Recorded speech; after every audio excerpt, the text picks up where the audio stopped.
Chaque année, Portes Ouvertes publie l'Index mondial de persécution des chrétiens, un classement des 50 pays où les chrétiens sont le plus persécutés. Voici les 5 pays où les chrétiens subissent la plus grande persécution. Numéro 5. Le Pakistan. Tous les chrétiens pakistanais souffrent d'une discrimination systématique. Par exemple, les emplois les moins considérés sont réservés aux chrétiens. Les membres des églises traditionnelles bénéficient d'une relative liberté, mais sont étroitement surveillés.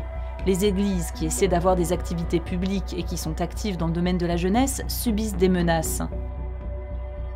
Les chrétiens, leurs églises et leurs propriétés sont régulièrement attaqués avec violence.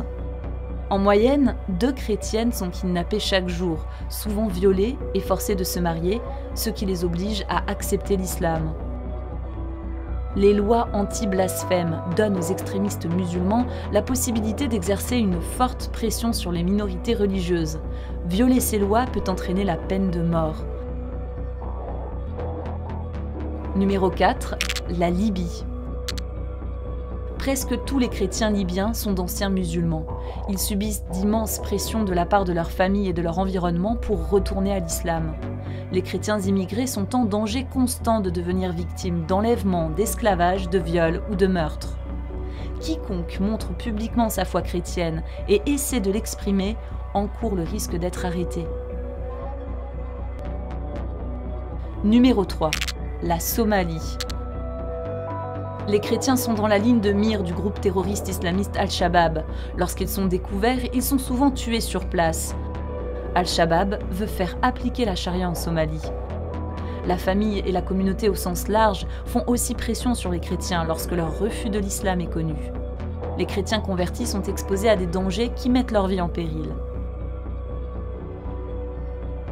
Numéro 2. L'Afghanistan. Il n'existe aucun bâtiment d'église officiel en Afghanistan. Lorsque quelqu'un quitte l'islam, il est considéré comme un traître envers sa tribu. Pour sauvegarder son honneur perdu, la famille considérera que ce chrétien doit être éliminé. Se détourner de l'islam est généralement considéré comme une maladie spirituelle. On rapporte des cas où des chrétiens ont été envoyés dans des établissements psychiatriques pour cette raison. Tout changement dans la vie de foi d'un Afghan est remarqué et signalé. Pour cette raison, les convertis n'ont souvent pas d'autre choix que de quitter leur lieu de vie.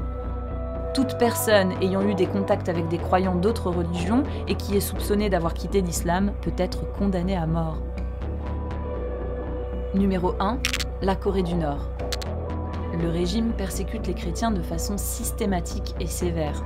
Des dizaines de milliers de chrétiens sont emprisonnés dans des camps de travaux forcés, dans des conditions inhumaines. Les chrétiens sont considérés comme de dangereux ennemis de l'État. Posséder une Bible peut être fatal pour toute votre famille. Fait étonnant, malgré les risques, des Nord-Coréens continuent à découvrir le message de l'Évangile et décident de se convertir.